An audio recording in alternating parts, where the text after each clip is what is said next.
এখন থেকে আর দোকান থেকে আম পাঁপড় কিনে খাওয়ার কোনো প্রয়োজন নেই। বাড়িতেই শুধুমাত্র একটা আম দিয়ে অনেকগুলো আম পাঁপড় তৈরি করে ফেলতে পারবে। আর বানানো অনেকটাই সোজা, যে কেউ দেখলেই বানাতে পারবে। নমস্কার বন্ধুরা, আমার আজকের রেসিপি কাঁচা আমের পাঁপড়। শুধুমাত্র একটা আম দিয়ে 200 থেকে 300টা পাঁপড় খুব ইজিলি বানিয়ে নিতে পারবে। তা কী করে সম্ভব সেটা দেখার জন্য অবশ্যই তোমাদের সম্পূর্ণ ভিডিওটি দেখতে হবে। তো সবার প্রথমে আমি এখানে আমটাকে ভালো করে খোসাটা ছাড়িয়ে নেব।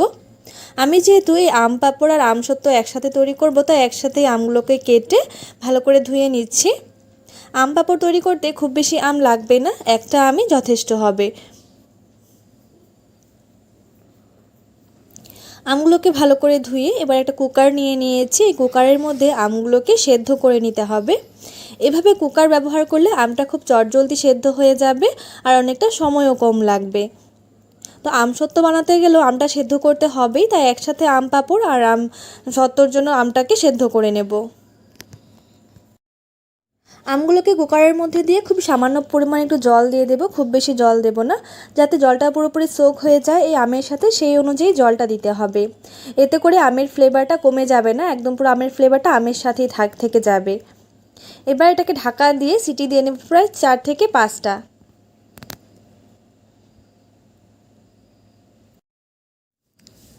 আমটা সেদ্ধ হতে হতে আমরা এর জন্য একটা মশলা রেডি করে নেব আম পাঁপড়ের। তার জন্য আমি এখানে 4 থেকে 5টা শুকনো লঙ্কা নিয়ে নিয়েছি। আর দিয়ে দেব এখন প্রায় হাফ টেবিল চামচ মতো মৌরি। তোমরা এই মৌরির বদলে জিরেও নিতে পারো, এটা সম্পূর্ণ অপশনাল, কিন্তু দিলে টেস্টটা ভীষণ ভালো আসে। আমি এখানে জিরেটা ব্যবহার করলাম না, কারণ এই আমসত্ত্বের মধ্যে এই মৌরির ফ্লেভারটাও ভীষণ ভালো লাগে। তাই এই মশলাটা আমসত্ত্ব এবং আম পাঁপড় দুটোর মধ্যেই হয়ে যাবে, তাই একটা দিয়েই দুটো চালিয়ে নেব। ভালো করে মশলাটাকে ভালো করে ভেজে নিয়েছি। এবার এই শুকনো লঙ্কাটাকে হাত দিয়ে ভালো করে একটু ক্রাশ করে নেব। বন্ধুরা, তোমাদের অবশ্যই ভিডিওটি সম্পূর্ণ দেখার জন্য অনুরোধ রইল। সম্পূর্ণ ভিডিওটি দেখার পর যদি ভিডিওটি ভালো লেগে থাকে তাহলে অবশ্যই আমার চ্যানেলটিকে সাবস্ক্রাইব করে ভিডিওটিতে একটি লাইক করে দিও। লঙ্কাটাকে ভালো করে গুঁড়ো করে নিয়েছি, শুকনো লঙ্কাটাকে। মশলাটা তৈরি করে নেবার পর আমটা এখনও পুরোপুরি সেদ্ধ হয়নি, তো আমরা বাকি প্রসেসটা তৈরি করে নেব। তার জন্য আমি একটি এখানে সসপ্যানের মধ্যে 1 থেকে দেড় গ্লাস মতো জল দিয়ে দিয়েছি। ও তার মধ্যে দিয়ে দিচ্ছি 1 কাপ পরিমাণ, 1 ছোটো কাপ পরিমাণ সাবুদানা। তোমরা এই সাবুদানার পরিবর্তে চালের গুঁড়ো ব্যবহার করতে পারো। এবার সাবুদানাটাকে বেশ ভালো করে এই জলের সাথে মিশিয়ে নিতে হবে। তারপরে সাবুদানার মধ্যে দিয়ে দেবো খুবই সামান্য পরিমাণে একটু নুন। আমরা পরে আবারও নুন ব্যবহার করব, তাই এখন কিন্তু খুব বেশি নুন ব্যবহার করা যাবে না। নুনটাকে দিয়ে এই সাবুদানাটাকে ভালো করে ফুটতে দেবো, একদম যতক্ষণ না পর্যন্ত পুরো গলে যাচ্ছে সাবুদানাটা।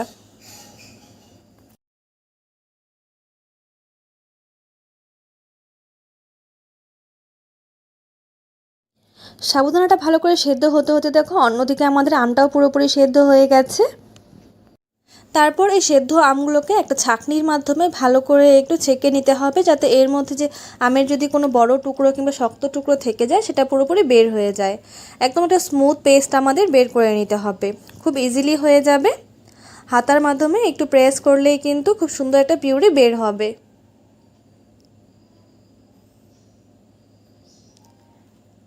আমের যেসব শক্ত অংশগুলো থাকে সেটা তোমরা দেখতেই পারলে বের হয়ে গেছে, আর একটা খুব সুন্দর স্মুথ পেস্ট কিন্তু আমাদের রেডি হয়ে গেল। তারপর অন্যদিকে গ্যাসে একটি প্যান বসিয়ে দিলাম। তারপর এর মধ্যে এবার দিয়ে দেব আমের পিউরিটা। এই আম পাঁপড় বানালে একটাই সুবিধা, তোমরা আমসত্ত্ব এবং আম পাঁপড় দুটো একসাথেই বানিয়ে নিতে পারবে, শুধু একটু প্রসেস আলাদা হবে। তো অবশ্যই ভিডিওটা সম্পূর্ণ দেখবে প্রসেসটা জানার জন্য। তো এই পাঁপড়গুলোকে একটু মিষ্টি মিষ্টি তৈরি করার জন্য আমি এখানে হাফ কাপ মতো চিনি দিয়ে দিয়েছি। তারপর এই চিনিটাকে ভালো করে আমের সাথে মিশিয়ে নিতে হবে। আমসত্ত্বের মধ্যে যেহেতু একটু মিষ্টিটা বেশি পড়ে, তাই মিষ্টিটা পরে আবারও আমসত্ত্বের মধ্যে দেব, কিন্তু আম পাঁপড়ে এতটা মিষ্টি ভালো লাগবে না, তাই অল্প পরিমাণ মিষ্টিটা দিয়ে এটাকে ভালো করে একসাথে মিশিয়ে নেব। চিনিটা ভালোভাবে পুরোপুরি গলে গেছে। এবার এর মধ্যে দিয়ে দেব খুবই সামান্য পরিমাণে একটু নুন। পাঁপড়ে খুব বেশি নুন ভালো লাগে না, তাই অল্প পরিমাণ নুন দিয়েছি। আর যে কোনো টক খাবারে একটু নুন না দিলে সেটা খেতে ভালো লাগে না। নুনটাকেও ভালো করে মিশিয়ে নিলাম। আমাদের পেস্টটা আগের তুলনায় তোমরা দেখতেই পারছো অনেকটাই ঘন হয়ে গেছে, অনেকটা প্রায় জেলির মতো হয়ে গেছে। এবার এর মধ্যে দিয়ে দেব আমরা যে মশলাটা রেডি করে রেখেছিলাম সেই মশলাটা এর মধ্যে দিয়ে দিচ্ছি। তারপর কাঁচা আমের একটা সুন্দর কালার আনার জন্য এর মধ্যে খুবই সামান্য পরিমাণে একটু ফুড কালার দিয়ে দেব। এটা সম্পূর্ণ অপশনাল, তোমরা চাইলে ফুড কালার ছাড়াই করতে পারো। আমি যেহেতু আমসত্ত্ব তৈরি করব কাঁচা আমের, তাই এখানে ফুড কালারটা দিয়েছি। এটা সম্পূর্ণ অপশনাল। ফুড কালারটা দিয়ে ভালো করে মিশিয়ে নিলাম। এবার আম পাঁপড় তৈরি করার জন্য আমাদের আমের মিশ্রণটা তো তৈরি হয়ে গেছে, এবার আরেকটি প্রসেস আমাদের বাকি রয়েছে, সেটা তৈরি করে দেখাবো। আমের মিশ্রণটা তোমরা দেখতেই পারছো একদম পুরো ঘন লাগবে এমন।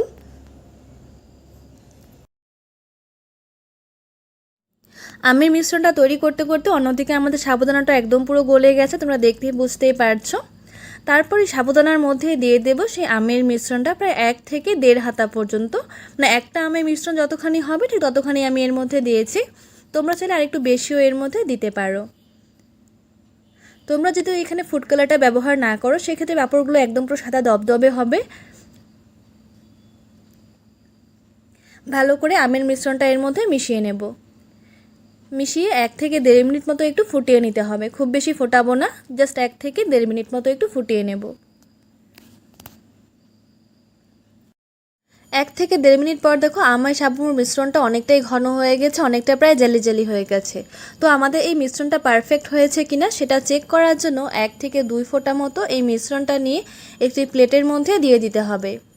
প্লেটের মধ্যে দেওয়ার পর যদি এই মিশ্রণটা গড়িয়ে না যায়, যেমনটা দিয়েছি ঠিক তেমনটাই বসে থাকে, তাহলে ভাববে আমাদের এই মিশ্রণটা একদম পুরো পারফেক্ট হয়েছে। তো তোমরা দেখতেই পারছো আমরা যে মিশ্রণটা প্লেটের মধ্যে দিয়েছি সেটা কিন্তু এক জায়গায় বসে রয়েছে পারফেক্টলি, গড়িয়ে যাচ্ছে না। তো আমাদের মিশ্রণটা পুরোপুরি পারফেক্টলি হয়ে গেছে। এবার আমরা গ্যাসের ফ্লেমটাকে অফ করে দেব। তারপর এবার আমরা যে পাত্রের মধ্যে পাঁপড়গুলোকে রোদে শুকাতে দেব সেই পাত্রের মধ্যে খুবই সামান্য পরিমাণে একটু তেল ব্রাশ করে দেব। সবচেয়ে সুবিধা হয় যদি আমাদের কাছে কোনো ভারী প্লাস্টিক থাকে, আমাদের যে কাপড় আনার প্লাস্টিকগুলো থাকে ভারী, সেই প্লাস্টিকগুলোতে দিলে খুব ইজিলি উঠে যায় পাঁপড়গুলো, একদম কোনো ঝামেলাই হবে না। এভাবে তোমরা স্টিলের থালাও ব্যবহার করতে পারো। সেই স্টিলের থালার মধ্যে খুবই সামান্য পরিমাণ একটু দেখো ব্যাটার দিয়ে দিচ্ছি, খুবই সামান্য পরিমাণ। পাঁপড়গুলো অনেকটাই পাতলা তৈরি হবে। এভাবে দিয়ে হালকা একটু ছড়িয়ে দেব, হালকা করে এটা চামচের মাধ্যমে গোল গোল করে ছড়িয়ে দেব। এই পাঁপড়গুলো তৈরি করার ক্ষেত্রে তোমাদের একটা টিপস বলি আমি, তোমরা যদি এখানে সাবুদানা দিয়ে পাঁপড়টা তৈরি করো সেক্ষেত্রে পাঁপড়টা ভাজার কোনো প্রয়োজন নেই, এমনি এমনি তোমরা খেতে পারবে, এটা সংরক্ষণ করতে পারবে প্রায় 1 বছর জুড়ে। আর তোমরা যদি এখানে সাবুদানার পরিবর্তে চালের গুঁড়ো ব্যবহার করো সেক্ষেত্রে তোমরা এটাকে কাঁচাও খেতে পারবে কিংবা ভেজেও, তেলে ভেজেও খেতে পারবে, 2 রকমভাবে খেতে পারবে। তো তোমাদের পছন্দ অনুযায়ী সাবুদানা কিংবা চালের গুঁড়ো দিয়ে এই আম পাঁপড় তৈরি করে নিতে পারো। আমি এখানে একটা প্লাস্টিকও নিয়েছি, এভাবে প্লাস্টিকের মধ্যেও আমের এই মিশ্রণটাকে ছড়িয়ে দেব। ছড়িয়ে ভালো করে রোদে শুকাতে দেবো পুরো 2 দিন পর্যন্ত।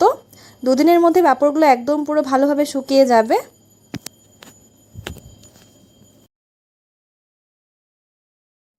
2 দিন পর রোদে শুকানোর পর দেখো পাঁপড়ের কালারটা অনেকটাই চেঞ্জ হয়ে গেছে, একদম পুরো গ্রিনের থেকে একটু হোয়াইট হোয়াইট হয়ে গেছে। যেহেতু আমরা ফুড কালারটা খুবই কম ব্যবহার করেছিলাম, তোমরা চাইলে ফুড কালার ছাড়াই তৈরি করে নিতে পারো। আর দেখো অনেকটাই কিন্তু ট্রান্সপারেন্ট তৈরি হয়েছে। তো তোমরা পাঁপড়গুলো কাঁচাই খেতে পারবে, কোনো ভাজার কোনো প্রয়োজন নেই। আর বাকি বেঁচে যাওয়া মিশ্রণটি আমি থালার মধ্যে শুকিয়ে এভাবে আমসত্ত্ব তৈরি করে নিয়েছি। তো ভিডিওটি সম্পূর্ণ দেখার জন্য অনেক অনেক ধন্যবাদ।